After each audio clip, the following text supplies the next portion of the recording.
Hello नमस्ते म उमेश रनिया।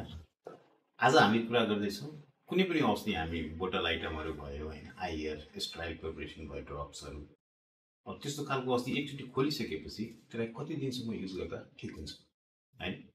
अब हामी डे टु डेमा यो भइरहेको हुन्छ। अब सपोज मान्नुहोस् तपाईँले कुनै कफ सिरप किन्नुभयो या भिटामिन्सहरू किन्नुभयो होइन, अब एकचोटि यो खोलिसकेपछि यो भित्रको चिजहरू जति छ कन्टेन्टहरू सब ओपन उसमा चाहिँ कन्ट्याक्टमा आयो होइन।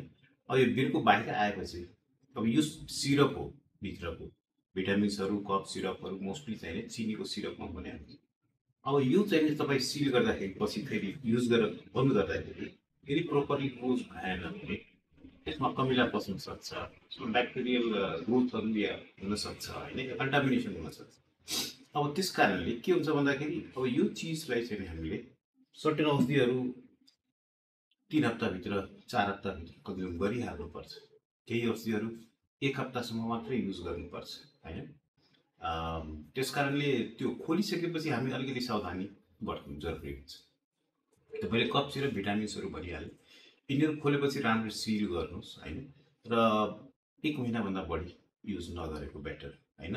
3 महिनासम्म गर्न मिल्छ, तर तपाईँले त्यो 1 महिनाभित्रमा सकाउनु भयो भने अब एउटै प्रडक्ट एउटै कफ सिरप मान्नुहोस् यो किन्नुभयो, यो फ्यामिलीमा जसलाई सबलाई एउटैबाट नखुवाउनुहोस्, एउटै बिर्कोले सबैलाई नखुवाउनुहोस् होइन। यसलाई माथि स्पुनमा हालेर खुवाउनुहुन्छ भने ओके फाइन, तर यही बिर्कोले खुवाउनुहुन्छ या सेम उसले गर्दाखेरि कन्टामिनेसन चान्सहरू बढी हुनसक्छ, एउटाको इन्फेक्सन अरूलाई सर्न सक्छ होइन।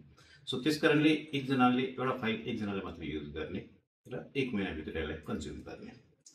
अब यो बाहेक के हुन्छ भन्दाखेरि इभन 1 महिनाभित्रमा खोलिसकेपछि भित्रको कन्टेन्टमा तपाईँले केही चेन्जेसहरू देख्नुभयो, जस्तो कि प्रेसिपिटेसन भयो, हेजिनेस आयो होइन, स्मेल समथिङ ब्याड भयो, भित्र केही पसेको जस्तो लाग्यो भने त्यसलाई डिस्कार्ड गरेकै राम्रो होइन। त्यस्तै तपाईँको सर्टेन एन्टिब्याक्टेरियल ड्राई पाउडर्सहरू हुन्छ बच्चाहरूको लागि होइन, ड्राई सिरप हुन्छ हामी त्यसमा पाउडर दिएको हुन्छ बोतलमा, त्यसमा तपाईँले मनतातो पानी मिलाएर त्यसलाई बलुन बनाउनुपर्छ। अब त्यो रिकन्स्टिट्युसन गरिसकेपछि ती औषधिहरू एउटा हाम्रो लेभल क्लेममा चाहिँ हुन्छ त्यही किसिमले जानुपर्छ होइन। मोस्टली यो 1 हप्ताभित्र कन्ज्युम गर्नुपर्छ होइन, किनभने 1 हप्तापछि त्यो डिग्रेड हुँदा हुँदा त्यसको पोटेन्सी घट्न सक्छ। सो त्यस्तो औषधिहरू एन्टिब्याक्टेरियल्स मोस्टली ड्राई पाउडर्सहरू लेभलमा दिएको निर्देशअनुसार या 1 हप्ताभित्र त्यसलाई चाहिँ कन्ज्युम गरिहाल्नुपर्छ, नत्र भने त्यो औषधि इफेक्टिभ नहुन पनि सक्छ होइन, र अरू नराम्रो इफेक्ट पनि आउन सक्छ।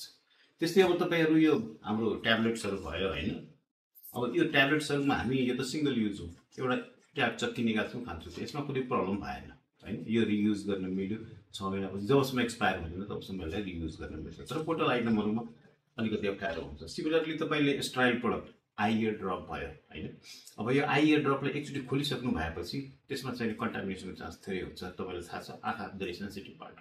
सो त्यस कारणले त्यस्तो प्रडक्ट्सहरूलाई चाहिँ 1 देखि 2 हप्तामा युज गर्न सकाउनु बेटर।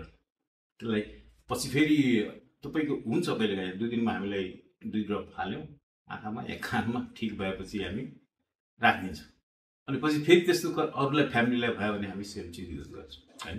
अब कन्जङ्क्टिभाइटिस यो आँखामा हुने जुन एउटा इन्फ्लामेसन रोग, त्यो हुँदाखेरि एकजनालाई हाल्यो, अब त्यो तपाईँले कन्टामिनेट गरिदिनु हो त्यसको ड्रपर जुन जहाँबाट ड्रप आइरहेछ, अनि फेरि त्यही ड्रपरले अरूलाई दिनुभयो भने उसलाई कन्टामिनेसन भयो, उसलाई सर्न सक्छ होइन।